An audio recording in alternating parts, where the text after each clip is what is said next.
Hey guys, kinggath here with another patch for Sim Settlements. This is patch 4.0.6, which I'm calling Prepare to Quest Off.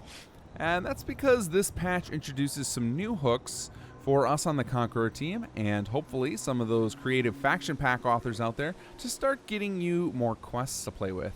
In fact, it's not even limited to use by faction pack authors. Anybody could really inject into this, and we'll talk about that in a second. First, I want to say, be sure that you grab all of the updates for the mods, because there are updates available for Sim Settlements 3-in-1, Conqueror, and Workshop Framework. So there are two primary hooks that we've added to Sim Settlements and Conqueror. So first off is that the visitor system now includes support for unique visitors. So unique visitors have a very small % chance to appear, and when they do, they could be completely unique, named NPCs, possibly voiced. This is something we're going to look into doing more of with Conqueror in the future.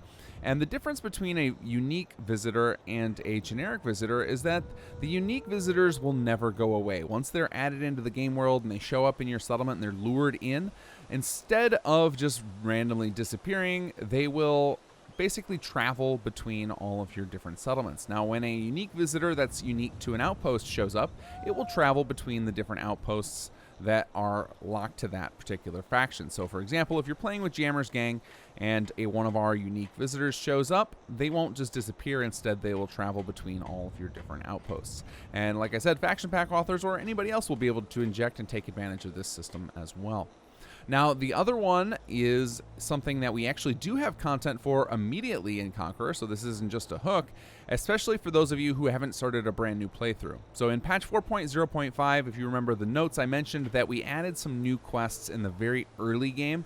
For those of you who are starting new characters, well, we wanted those of you who had already passed that point in Jammer's quest line to get a chance to play through those, and so you'll find those on the new bounty system. So you'll see here when you highlight over this note with the knife through it that it says bounties, and you can check this periodically. We're going to use it for all sorts of things, for injecting quests, little flavor notes where maybe Jammer and Ophelia are leaving each other interesting information. You might find mentions of different locations or radiant quests. There's all sorts of stuff we're going to do with this. So periodically check out the bounty board and you will pop up a note and it will give you some sort of information and possibly a quest.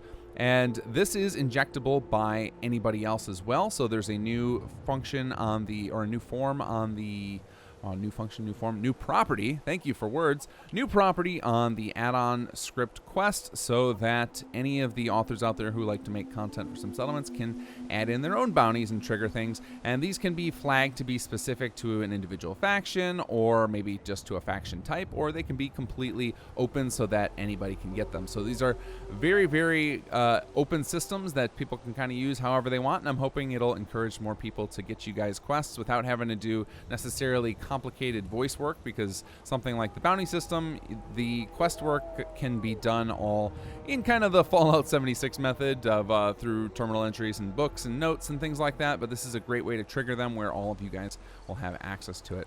So I'm excited to see what everybody does with these new systems. We're going to continue to flesh them out in Conqueror patches. Don't forget to read the full patch notes. This was a heavy bug fix and quality of life patch. There's lots more stuff that I didn't talk about. I will mention one more thing, though, before I sign off.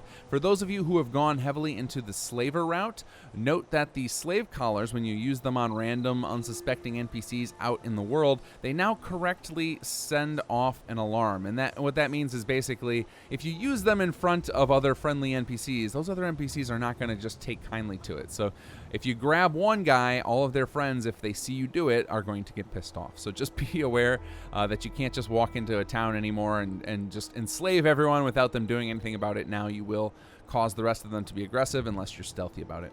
All right, guys, take care and enjoy the mods.